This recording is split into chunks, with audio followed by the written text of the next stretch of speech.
preparations for a poll that was meant to be held quickly. But the coronavirus pandemic in Sri Lanka forced the snap parliamentary election to be delayed. When it became apparent, people couldn't go to the ballot box. We don't want to conduct any election over the patients, over the dead bodies of the general public, over the government officials, over the political activities. We have to think about their life. And other way, we have to think about the democracy. President Gotabaya Rajapaksa dissolved parliament in March and called the poll 6 months early in a bid to win control of the legislature. But with a nationwide curfew ordered to combat coronavirus, the Election Commission delayed it. That triggered fears of a potential constitutional crisis, as the election was meant to be held within 3 months. The new date of June the 20th falls outside that.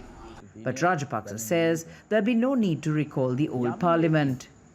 Law does not expect to do the impossible. Whatever happens, I have no need to recall the old parliament. I can only convene the new parliament if new legislators are appointed by an election. The opposition says the election must be held soon. We are very mindful of the necessity to have elections, the importance of elections, and the protection and promotion of democratic institutions.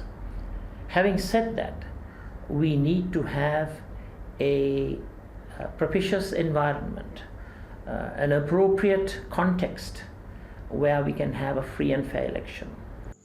Critics argue large campaign rallies, canvassing for votes, and voting at ballot boxes will risk people's health. Several individuals and groups have petitioned the Supreme Court to delay the election even further. But with restrictions easing and an election approaching, the court doesn't have much time to decide.